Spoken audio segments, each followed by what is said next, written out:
आप सबका स्वागत है आपके अपने YouTube channel the concept a path for success में।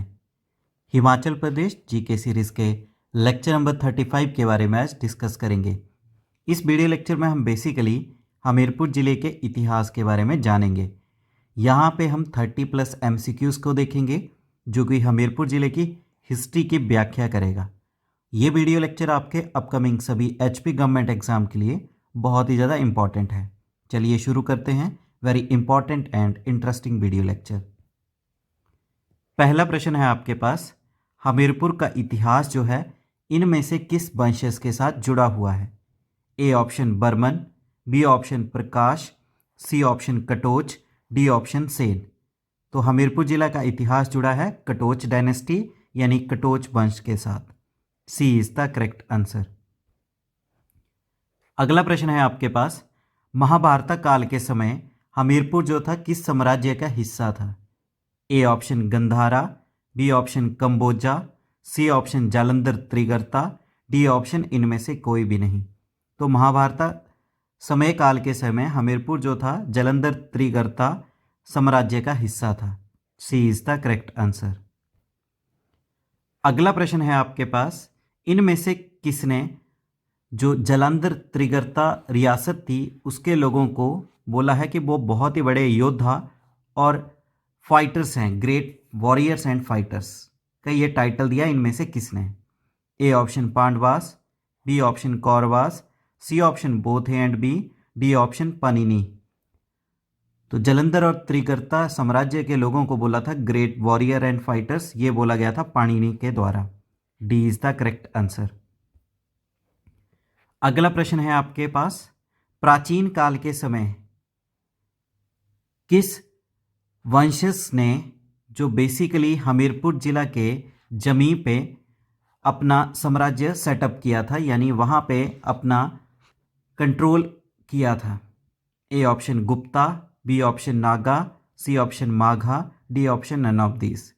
तो प्राचीन काल के समय जो गुप्ता डायनेस्टी थी यानी गुप्ता वंशज था उन्होंने हमीरपुर की ज़मीन को अपने कब्जे में लिया था। एक तरह से कह सकते हैं हमीरपुर इनके कंट्रोल में था।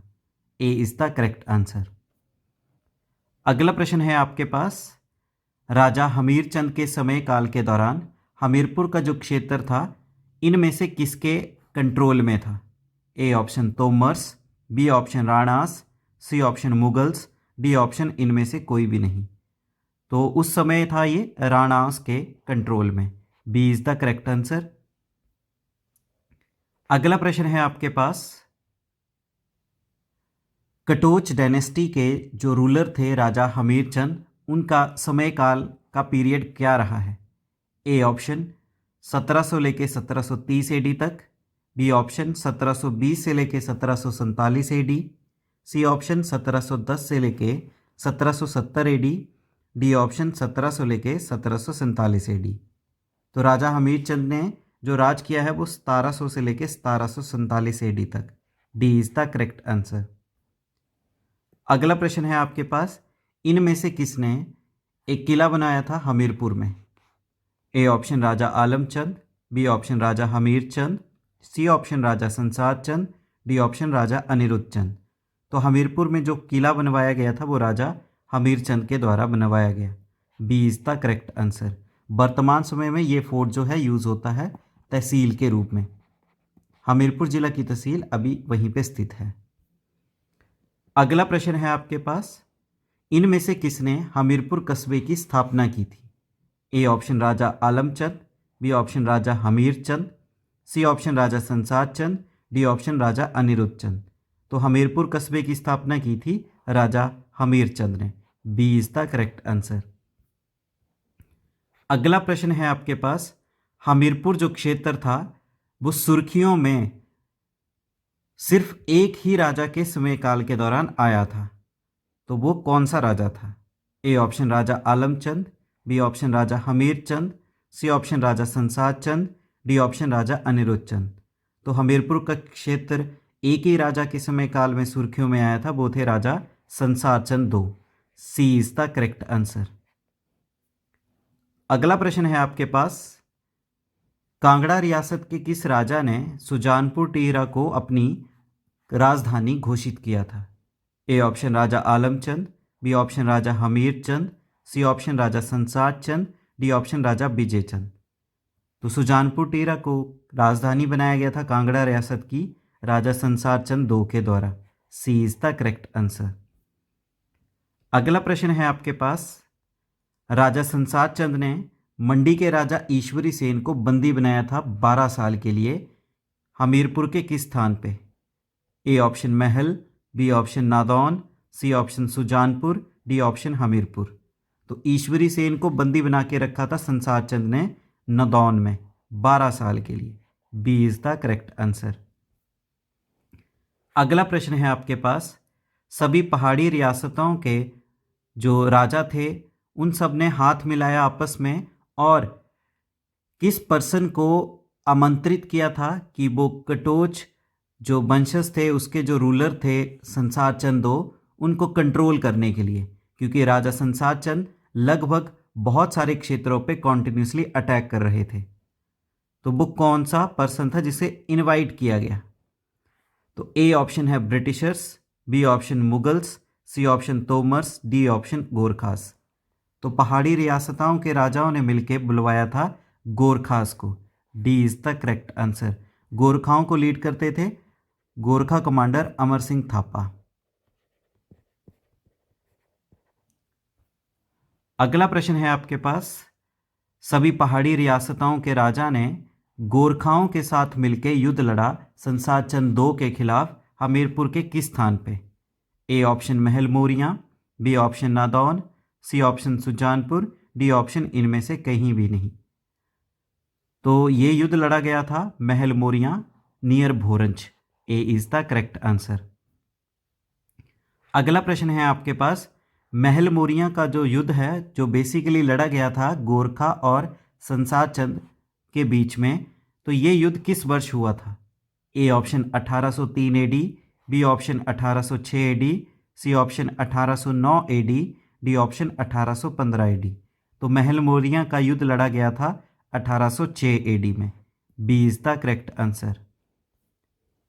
अगला प्रश्न है आपके पास, मंडी के राजा ईश्वरी सेन को नादौन की जेल से किसने आज़ाद करवाया था? A option Britishers, B option Raja Sansar Chand दो, C option Gorkhas, D option none of this.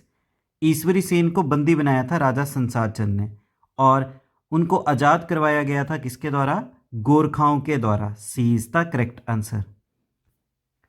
अगला प्रश्न है आपके पास, ज्वालामुखी की संधि जो बेसिकली राजा संसार चंद और महाराजा रणजीत सिंह के बीच हुई थी किस वर्ष?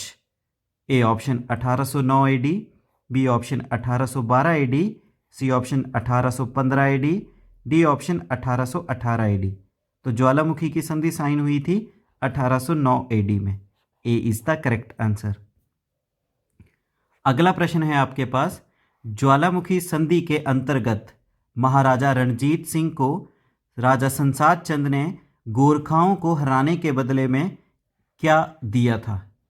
ए ऑप्शन कांगड़ा फोर्ट और 14 गांव, बी ऑप्शन कांगड़ा फोर्ट और 66 गांव, सी ऑप्शन कांगड़ा फोर्ट और 100 गांव, डी ऑप्शन कांगड़ा फोर्ट और 256 गांव।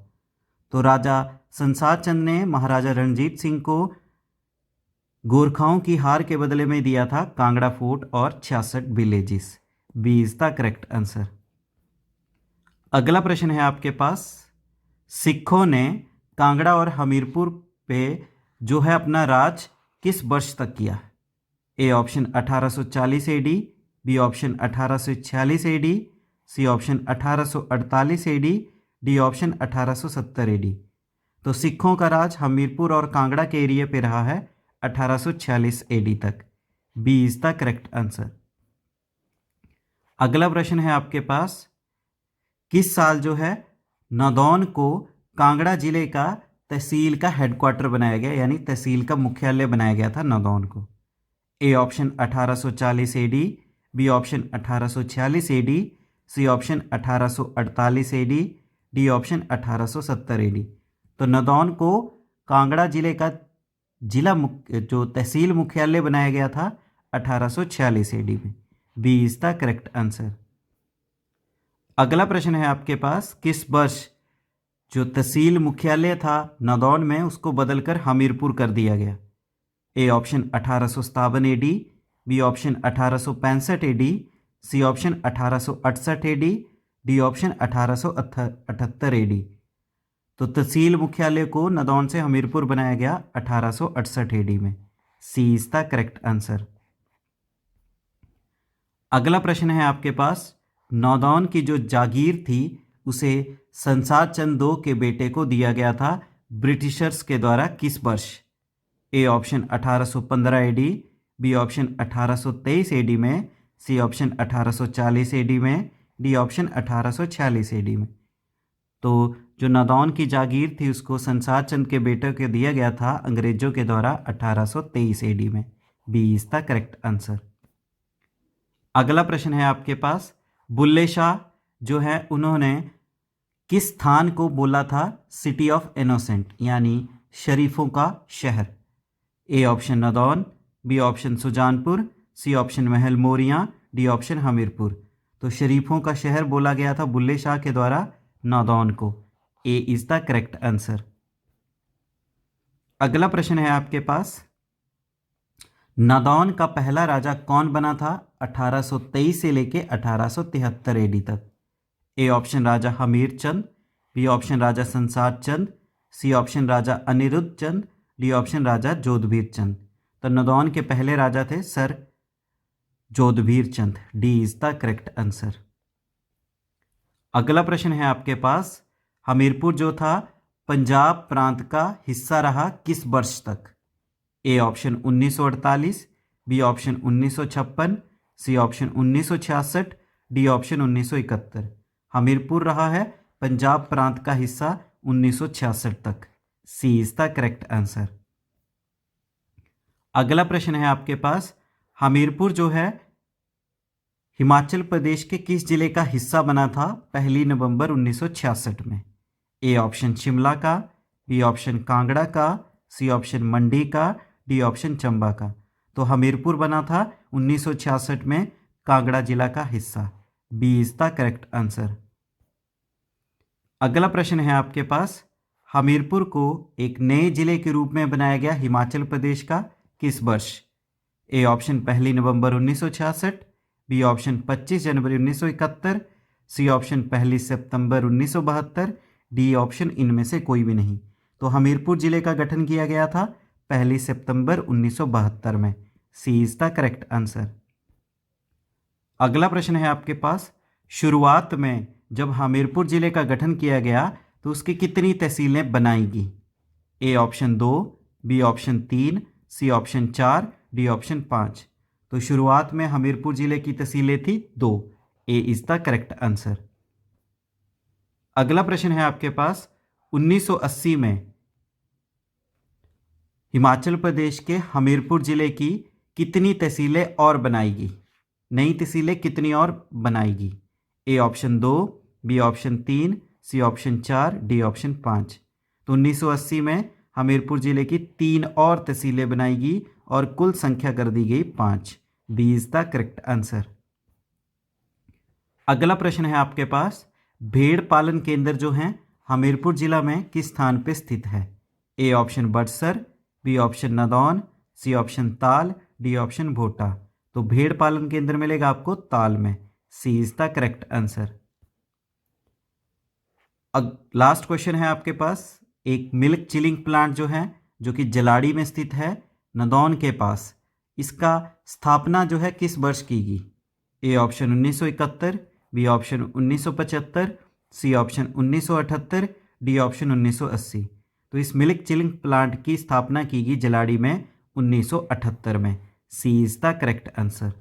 तो इस तरह से लेक्चर नंबर 35 में हमने बात की हमीरपुर जिला के इतिहास के बारे में, जहां पे हमने 30+ MCQs को देखा। उम्मीद है वीडियो लेक्चर आपको अच्छे से समझ आया है। इस वीडियो लेक्चर को लाइक करें और अपने वैल्यूएबल कमेंट करना ना भूलें और ज़्यादा से ज़्यादा इस वीडियो लेक्चर को शेयर करें और आपके अपने YouTube channel the concept a path for success को शेयर करें और ज़्यादा से ज़्यादा सब्सक्राइब करें। Thank you. जय हिंद, जय भारत, जय हिमाचल।